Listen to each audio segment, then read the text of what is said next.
यहाँ तक कि रूस के कुछ सबसे कट्टर राष्ट्रवादी भी अब वो बात मानने लगे हैं जो कभी सोची भी नहीं थी। रूस ये युद्ध हार रहा है। न तो पश्चिमी विश्लेषक, न ही यूक्रेनी अधिकारी। एक पूर्व एफएसबी कर्नल जिन्होंने शुरुआत में ही इस संघर्ष को भड़काया था, और उनके अनुसार पुतिन की रणनीति पूरी तरह से विफल हो चुकी है। रूसी सेना थक चुकी है, यूक्रेन मजबूत होता जा रहा है और क्रेमलिन के पास अब युद्ध के मैदान पर हो रही घटनाओं को छुपाने के तरीके खत्म होते जा रहे हैं। अब इगोर गेरकिन, जिन्हें इगोर स्ट्रोलकोव के नाम से भी जाना जाता है, खुलकर चेतावनी दे रहे हैं कि रूस हार की ओर बढ़ रहा है और अब शायद पुतिन के पास इसे रोकने के लिए कुछ भी करने का विकल्प नहीं बचा है। ये बयान देने वाले व्यक्ति इगोर गेरकिन थे, जिन्हें कभी कभी उनके उपनाम इगोर इवानोविच स्ट्रोलकोव के नाम से भी जाना जाता है।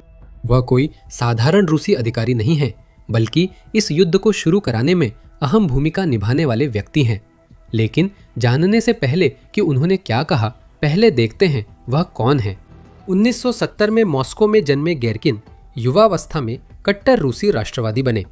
उन्होंने दक्षिणपंथी अखबार में लेख लिखे और 1990 के दशक में एफएसबी में शामिल हो गए, जो केजीबी का उत्तराधिकारी है। मीडिया रिपोर्ट्स के मुताबिक उन्होंने आतंकवाद रोधी इकाई में सेवा दी और रूसी राज्य के दुश्मनों को खत्म करने की कट्टर सोच जताई। उन्होंने चेचन्या और ट्रांसनिस्ट्रिया में संघर्षों के दौरान, साथ ही बोस्निया युद्ध में भी युद्ध के मैदान में हिस्सा लिया। हालांकि कभी आधिकारिक रूप से कुछ साबित नहीं हुआ, लेकिन मीडिया और मानवाधिकार समूहों ने उन पर युद्ध अपराधों जैसे बोस्नियाई और चेचन नागरिकों की हत्या का आरोप लगाया है। 2014 में एफएसबी छोड़ने के बाद उन्होंने रूस द्वारा क्रीमिया के अधिग्रहण में अहम भूमिका निभाई। उन्हें प्रायद्वीप पर रूस समर्थक मिलिशिया की कमान दी गई और कहा गया कि वे स्थानीय विधायकों को इकट्ठा कर आपातकालीन सत्र बुलाए और क्रेमलिन के कठपुतली सरगेई अक्शानोव को प्रधानमंत्री चुनने को मजबूर करे। गेरकिन के लोगों ने क्रीमिया को यूक्रेन से अलग करने के लिए जनमत संग्रह पर वोट कराने के लिए मजबूर किया। हालांकि बाद में यह स्वीकार किया गया कि क्षेत्र के अधिकांश अधिकारी इस विचार के खिलाफ थे। सिम्फेरोपोल में मुझे क्रीमिया अधिकारियों का समर्थन नहीं दिखा।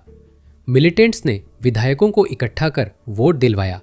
मैं उन मिलिटेंट्स के कमांडरों में से था। उसी साल गेरकिन ने 50 भारी हथियारों से लैस रूसी मिलिटेंट्स के साथ पूर्वी यूक्रेन के रणनीतिक स्लोवियांस्क शहर पर कब्जा किया। रूसियों ने हमला कर प्रशासनिक इमारतें कब्जा की, जिसे डोनबास युद्ध की शुरुआत माना गया।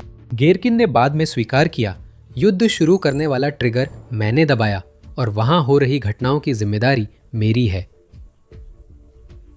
यह युद्ध कई वर्षों तक चला और 2022 में रूस के पूर्ण पैमाने पर आक्रमण का रास्ता तैयार किया।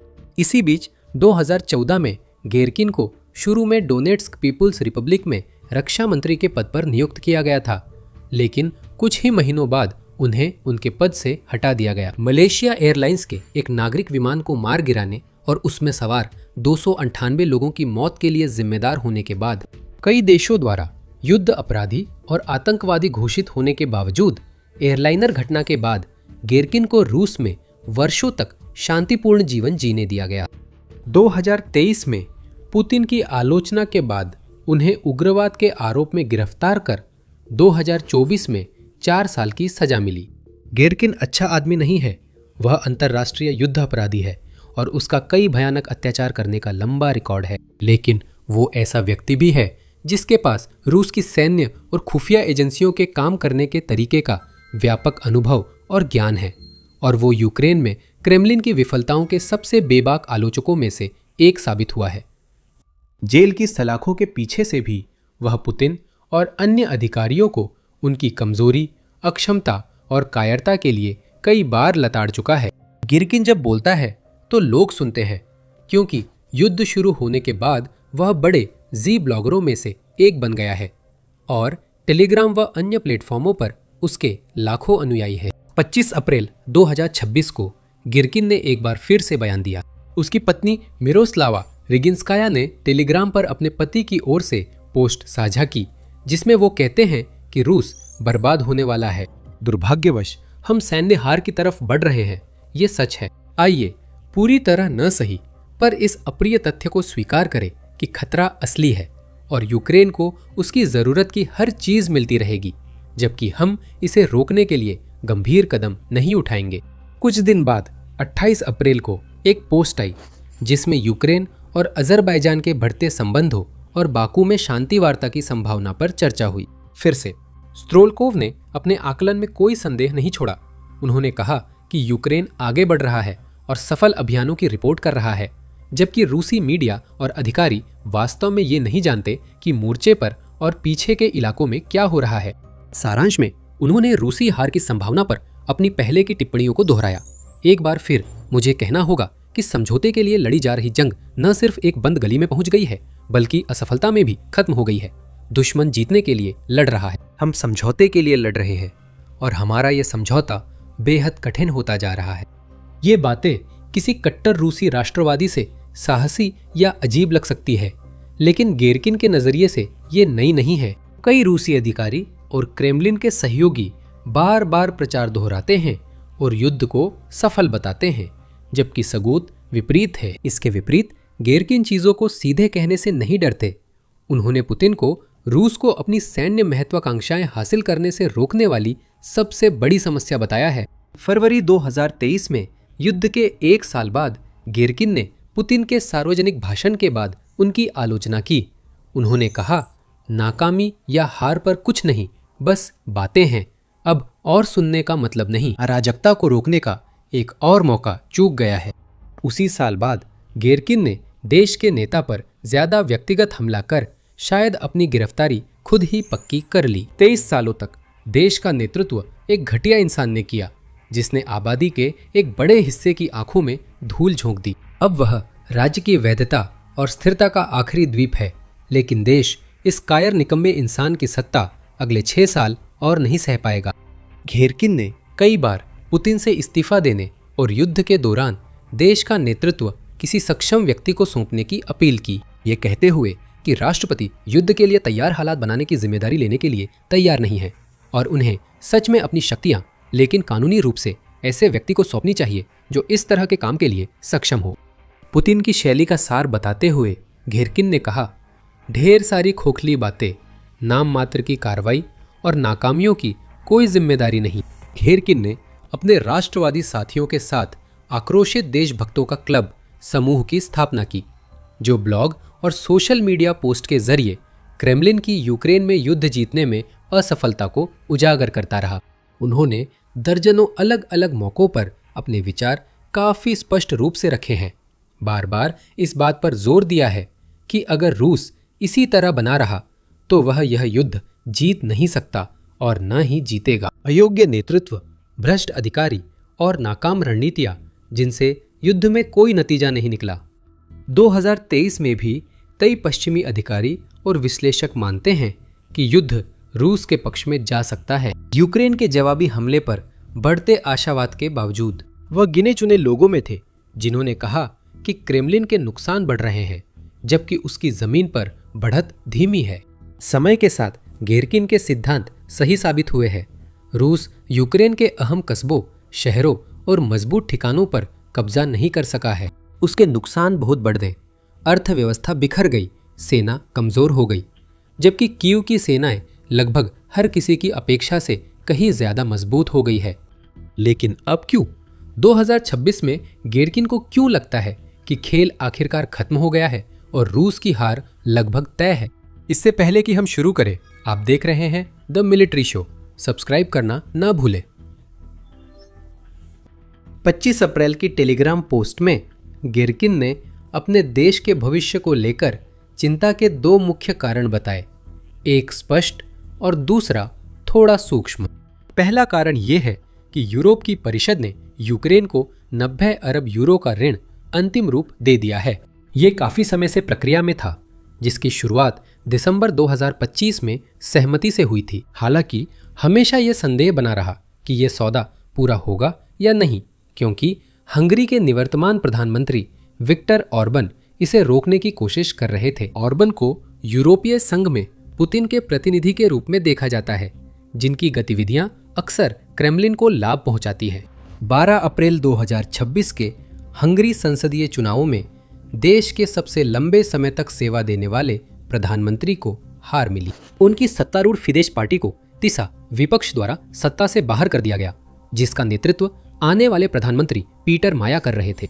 माया ने साफ कर दिया कि वह 90 अरब यूरो के ऋण में देरी या हस्तक्षेप नहीं करेंगी, जिससे यूरोपीय परिषद को समझौता करने की पूरी छूट मिल गई। पैसा पहले ही आना शुरू हो गया है।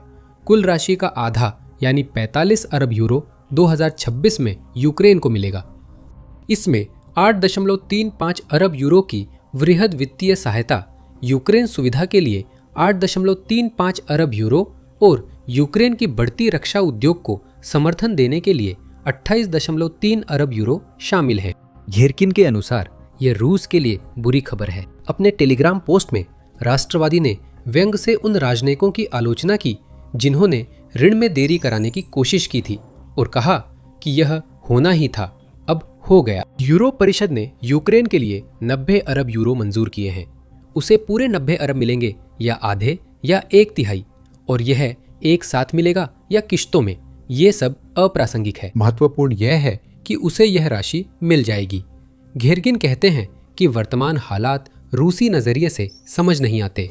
हम यूरोप को गैस देंगे और यूरोप यूक्रेन को मिसाइलें व ड्रोन देता रहेगा जो हमारे क्षेत्र में उड़कर फटेंगे। साथ ही यूरोप को हमारी गैस उचित और अमेरिकी गैस से सस्ती मिलेगी, जिससे वह यूक्रेन के लिए और ड्रोन व मिसाइलें बना सकेगा। वो गलत नहीं है। क्रेमलिन के गलत फैसलों से रूस कई सालों में सबसे कमजोर स्थिति में आ गया है। अपनी अर्थव्यवस्था और कई समस्याओं के कारण वह हालात तय नहीं कर सकता, बल्कि उसे देखना होगा कि यूरोप मजबूत हो रहा है, यूक्रेन का रक्षा उद्योग बढ़ रहा है और पश्चिमी देश उसके खिलाफ एकजुट हो रहे हैं। 90 अरब यूरो कोई छोटी रकम नहीं है। यह बड़ी धनराशि यूक्रेन को मिल रही है जब उसे इसकी सबसे ज्यादा जरूरत है। कीव की सेनाएं बढ़त पर है और दुश्मन को भारी नुकसान पहुंचा रही हैं। रूसी सेना को भारी नुकसान हो रहा है। हर महीने दसियों हजार सैनिक मारे या घायल हो रहे हैं। यूक्रेन ने भी कुछ खोई जमीन वापस हासिल की है। फरवरी में यूक्रेन ने जितनी जमीन खोई थी उससे ज्यादा वापस ले ली, क्योंकि रूस के हमले यूक्रेन के ड्रोन, तोपखाने और अन्य रक्षा प्रणालियों के सामने बेअसर रहे। कीव के खजाने में दसियों अरब यूरो आ रहे हैं। ऐसे में यह कल्पना करना मुश्किल नहीं है कि यूक्रेन कैसे अपने फायदे को आगे बढ़ा सकता है और रूसियों को और पीछे धकेलने के लिए और भी उन्नत हथियार प्रणालियों के विकास और तैनाती को तेज कर सकता है या जरूरी आपूर्ति खरीद सकता है, ताकि अग्रिम पंक्ति की सेना गर्मियों के लिए तैयार रहे। घरकिन व्यंग्यात्मक अंदाज में निष्कर्ष निकालते हैं, कुल मिलाकर सब कुछ शानदार है, बेहतरीन है। हम एसवीओ सैन्य अभियान के लक्ष्यों को सफलतापूर्वक लागू कर रहे हैं, जिन्हें न तो किसी ने हमें कभी बताया है न कभी बताएगा, और हम ऐसा तब तक करते रहेंगे जब तक ये देश और उसके लोगों के लिए पूरी तरह असहनीय नहीं हो जाता। फिर वह अपने निराशावाद का दूसरा कारण बताते हैं। वे मानते हैं कि यदि रूस चाहता है कि कोई यूरोपीय देश दुश्मन में फूट डाले या हंगरी और स्लोवाकिया जैसे कथित सहयोगी रूस का समर्थन करे, तो उसे मजबूत, साहसी और निर्णायक बनना होगा। हमें चाहिए कि अगर सम्मान न मिले तो कम से कम डर तो हो, लेकिन ना हमें सम्मान मिलता है न कोई हमसे डरता है। अपनी बात साबित करने के लिए गर्किन हाल की खबर का हवाला देते हैं, जिसमें चेक विदेश मंत्रालय ने रूसी राजदूत को तलब किया ताकि रूसी रक्षा मंत्रालय द्वारा यूरोपीय फैक्ट्रियों के उन पतों की सूची प्रकाशित करने का कारण पूछा जा सके जिनके बारे में माना जाता है कि वे यूक्रेन के लिए गोला बारूद और हथियार बना रही हैं। रूस के पूर्व राष्ट्रपति दिमित्री मेदवेदेव, जो अब रूस की सुरक्षा परिषद के उपाध्यक्ष के रूप में कार्यरत है, ने भी एक्स पर एक परोक्ष धमकी पोस्ट की, जिसमें इशारा किया गया कि ये फैक्ट्रियां रूस की सशस्त्र सेनाओं के निशाने पर आ सकती हैं। हमले कब होंगे ये आगे की घटनाओं पर निर्भर है। चैन से सोइए यूरोपीय साझेदारों। संभावना है कि क्रेमलिन को उम्मीद थी कि इन कार्रवाइयों से यूरोप पर दबाव बढ़ेगा और चेक गणराज्य जैसे देश रूस के हमले की कल्पना से ही डर जाएंगे। यह स्पष्ट है कि ऐसा नहीं हुआ। इसके बजाय चेक सरकार ने रूस के राजदूत को फटकार लगाई, जबकि फैक्ट्रियां यूक्रेन के लिए और गोला बारूद और हथियार बनाती रहीं ताकि वह अपनी जमीन की रक्षा कर सके और दुश्मन पर हमला कर सके।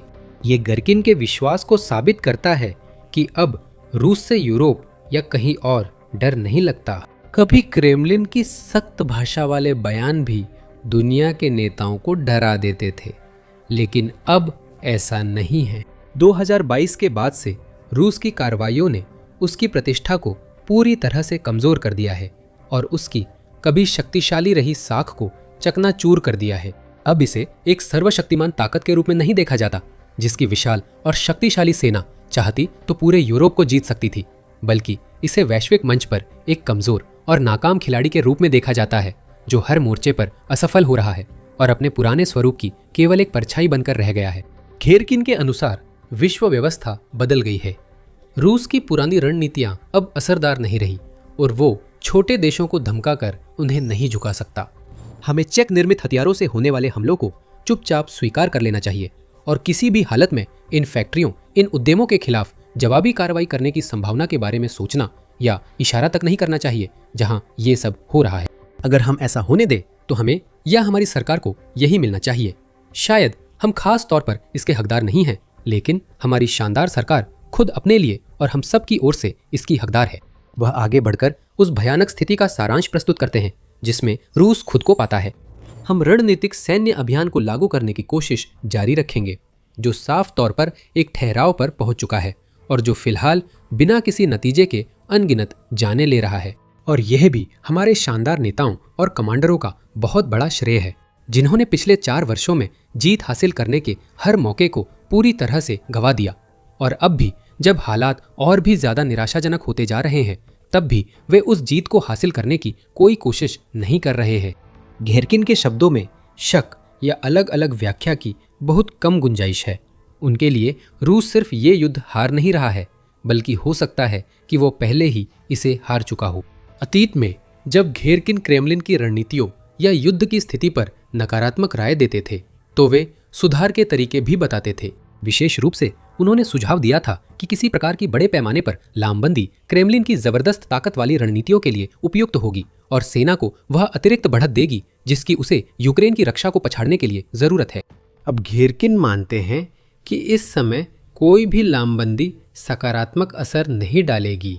27 अप्रैल को साझा किए गए एक अलग टेलीग्राम पोस्ट में वह तर्क देते हैं, लामबंदी की जरूरत 2022 के वसंत में, 2023 की वसंत, 2024 की वसंत और शायद 2025 की वसंत में भी थी।